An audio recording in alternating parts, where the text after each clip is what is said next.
right, it's my pleasure to open this October 25th, 2022 Board of Fire Commissioners meeting, South King Fire and Rescue.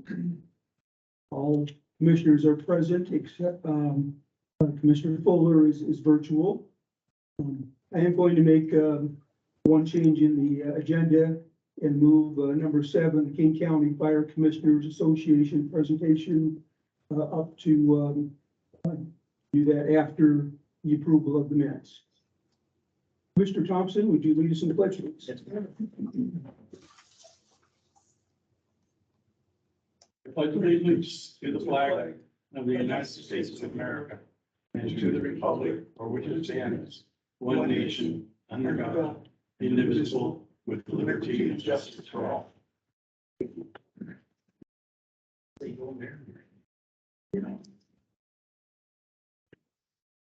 All right, we have 2 sets of minutes to approve tonight. One is the approval of the regular meeting on September 27th, 2022. If I could have a motion and a second.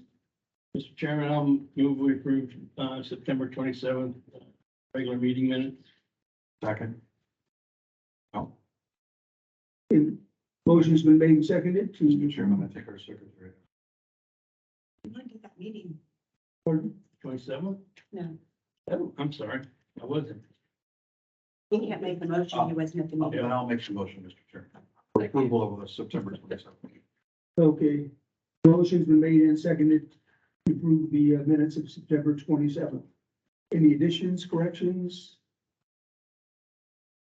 Hearing none, all in favor, say aye. Aye. Aye. Opposed? Motion carried. All right, and like a motion and a second to approve the minutes of the special meeting on October 4th, 2022. I'll move approval of the minutes of October 4th special meeting.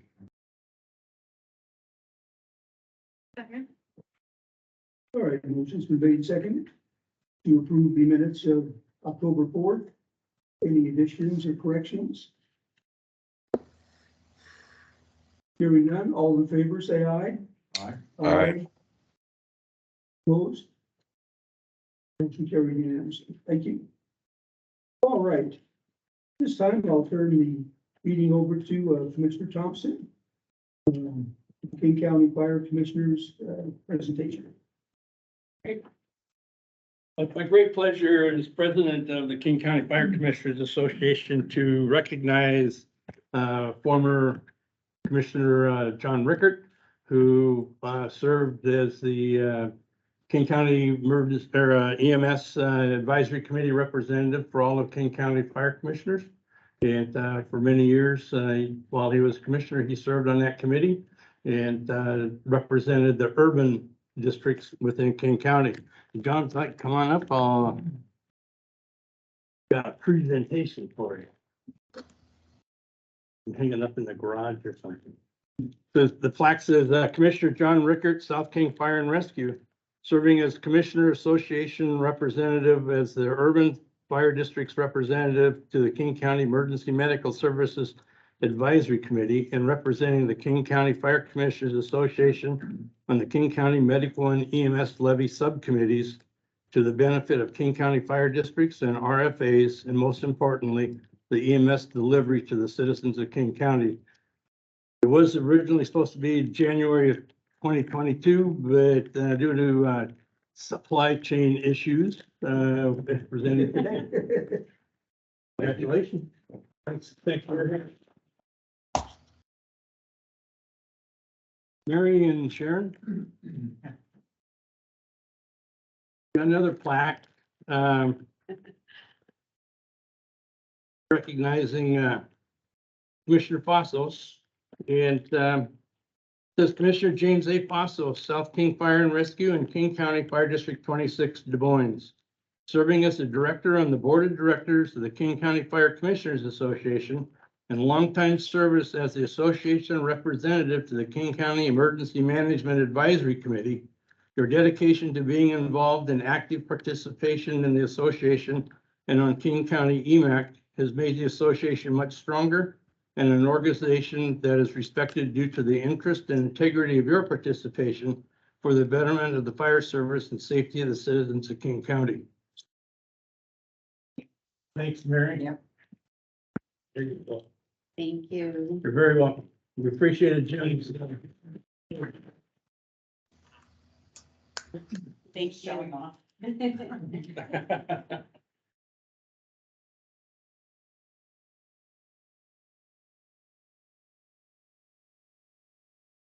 All right, well, we certainly do miss Jim and John on the board, that's for sure. All right.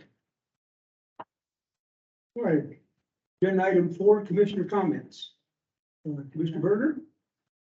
This isn't for the record, but for those who haven't yet partaken, there are some Donna Berger homemade chocolate chip cookies that I can tell from the expressions of the faces of people who've eaten them that they're pretty good. So please, I don't want to take any home, just the container. Thank you.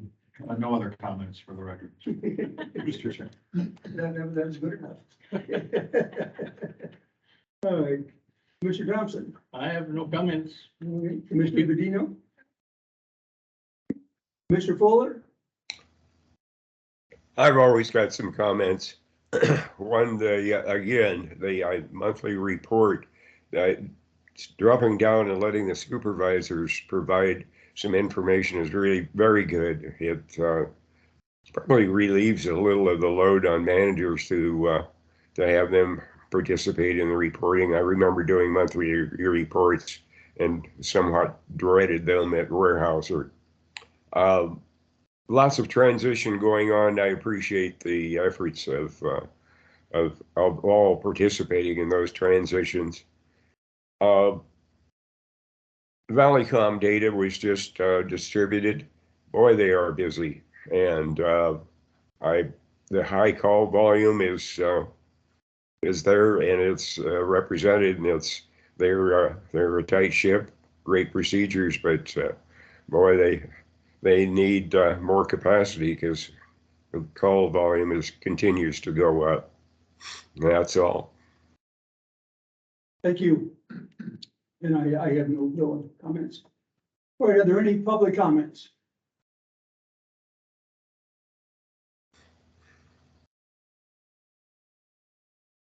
Once? Twice? Okay, I guess not. All right.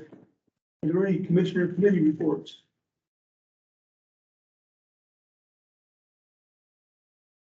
Okay, let's go on to the administrative team report.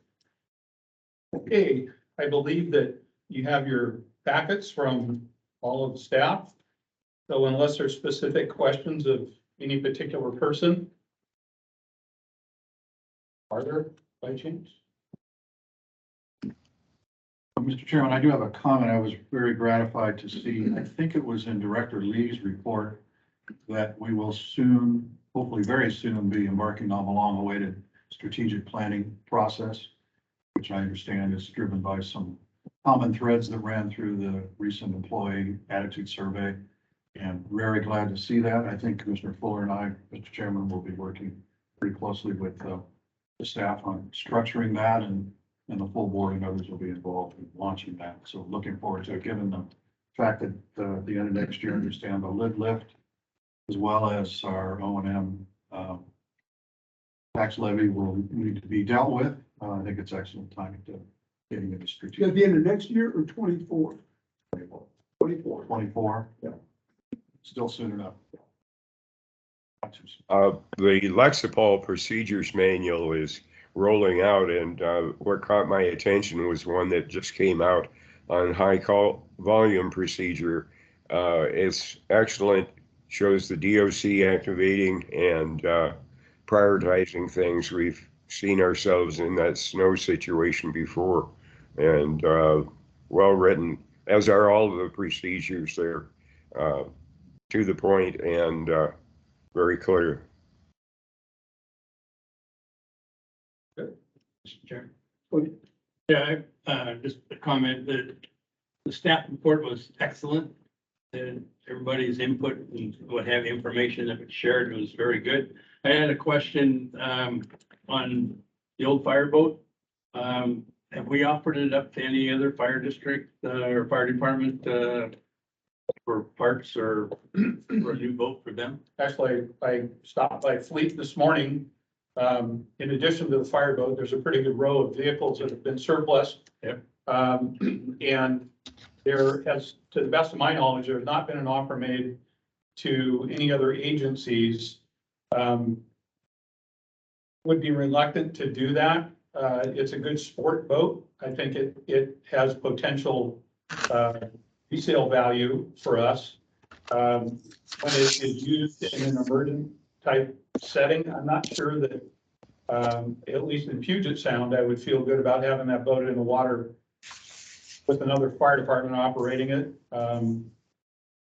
But unless Director Lee has more information on it, I don't know of any offers that have been extended to other agencies. No, currently it's down, being cleaned up and maintained, and so getting ready for surplus. So when it comes back, the idea is we're gonna put it on, some sort of site, that sells boats. So, but as of today, we have not reached out to any other agency, no, for the reasons that, Chief Tappan mentioned. Maybe WIFCA's site or the state chief's website, association website might be a good opportunity. What about to other countries? We haven't looked at that, no. We certainly can look at that.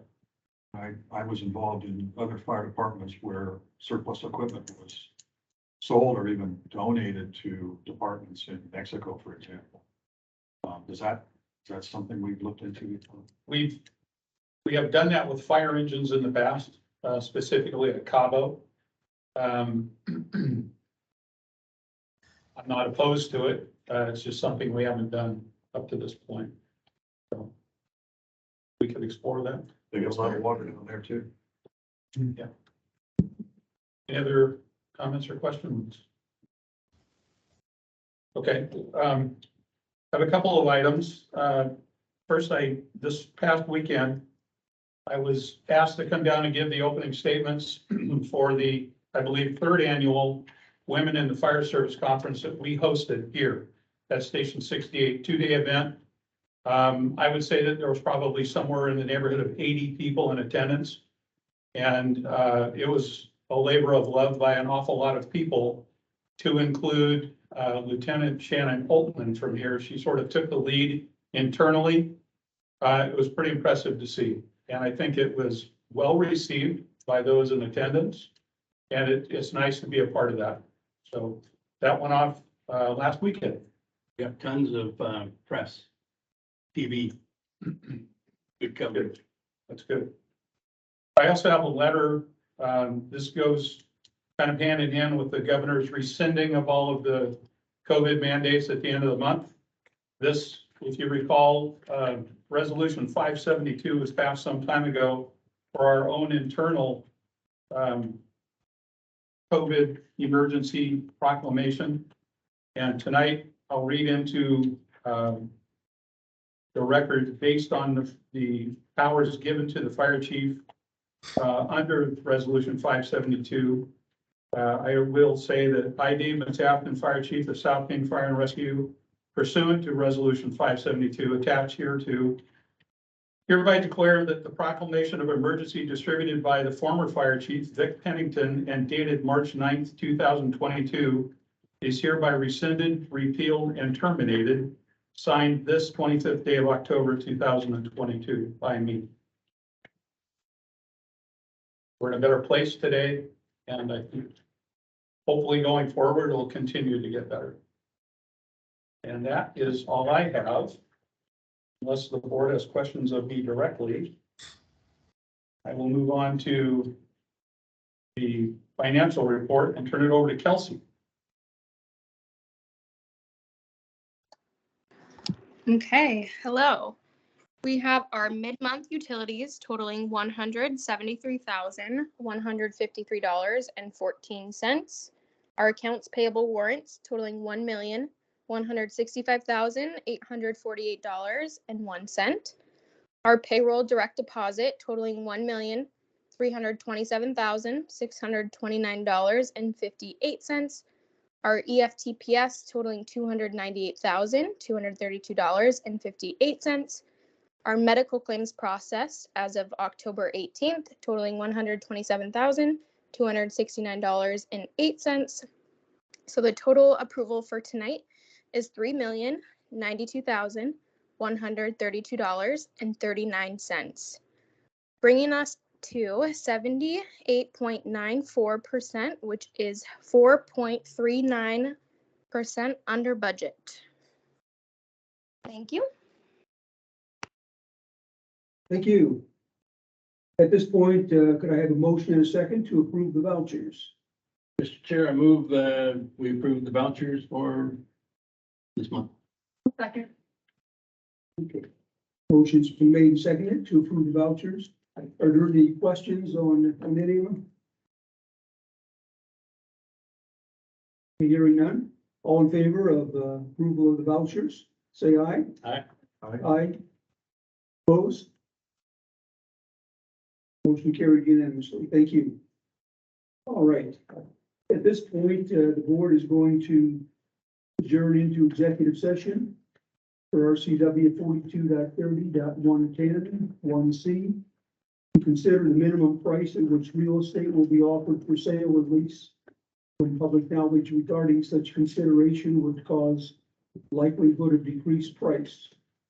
The final action to sell or lease public property shall be taken in a meeting open to the public. Joining the board in executive session will be the commissioners, Steve McCafton, Executive Director Gannon, Division Chief Smith, Director Lee, Executive Secretary Perry, Legal Counsel, and Matt Anderson and Evan Schneider from Hartford. At this time, we will recess for 5 minutes to get everyone transferred into executive session. We anticipate the executive session lasting for 30 minutes. Action may or may not be taken after the executive session. At the end of executive session, we will take a 2-minute recess to get everyone transferred back over to the regular meeting.